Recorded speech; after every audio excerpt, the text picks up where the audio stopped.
Before the break, we got an extended whiff of the anti-Obama propaganda spewing from the Fox News channel.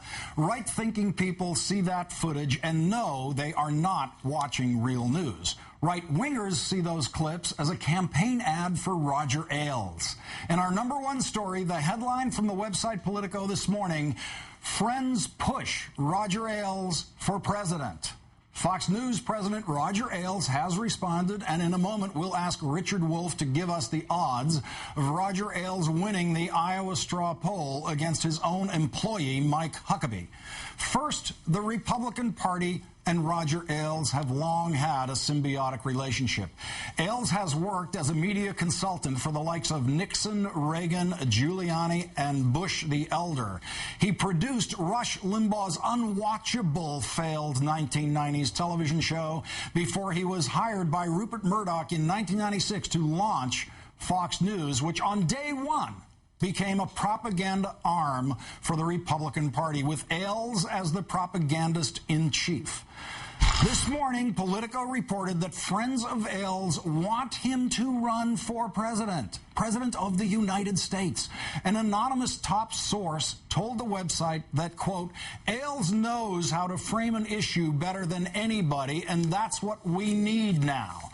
According to, quote, informed sources, talk of an Ailes run was based on more than mere speculation, though little evidence of that was actually provided in the article. Late today, however, the Fox News honcho weighed in himself, letting the air out of the trial balloon, telling Politico through an aide that, quote, "This country needs fair and balanced news more than ever before, so I'm going to decline a run for the presidency.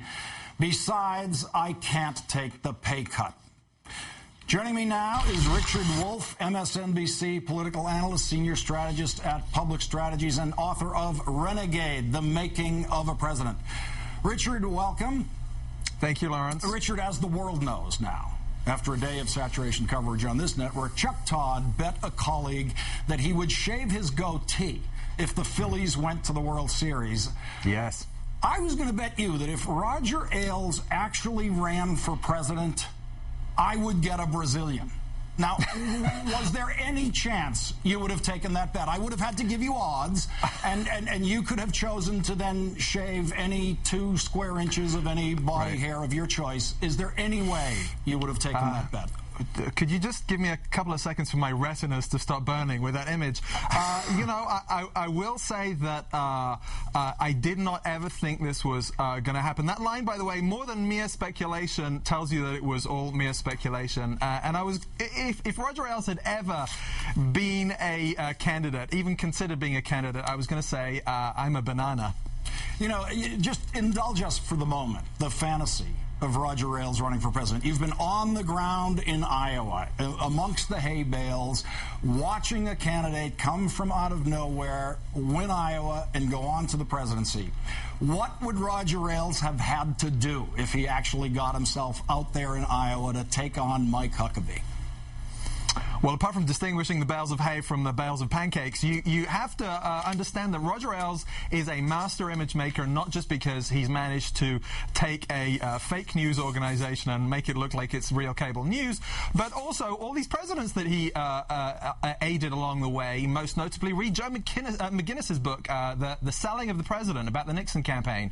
And I have to say, though, for a guy like this, it might even stretch his image making to turn Jabba the Hutt into a presidential candidate.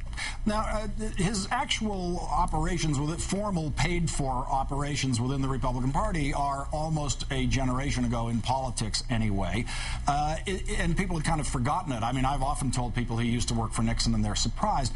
Does this story revive all of that and remind people out there who the creator of Fox News really is? Well, it ought to, although, of course, you could just listen to all the clips he just played to understand what the real agenda is there. But, look, he is a sophisticated political mind. He understands the media very well. And the key thing here is that until fairly recently, I think people in the White House and more broadly in the Democratic Party thought that he was just a sort of commercial whiz that had turned this political stuff into money for Rupert Murdoch. But there's an increasing belief inside the White House House that this stuff is what he actually believes. He thinks that Barack Obama is a fascist, communist, dictator, whatever you want to call him. And based on the video we were just looking at, he would definitely have to learn to walk faster if he was going to be running for president in Iowa. Richard Wolff of MSNBC, author of Renegade and a senior strategist with Public Strategies. Thank you for bearing with me on this one, Richard. I look forward to the waxing. Thank you, Lawrence.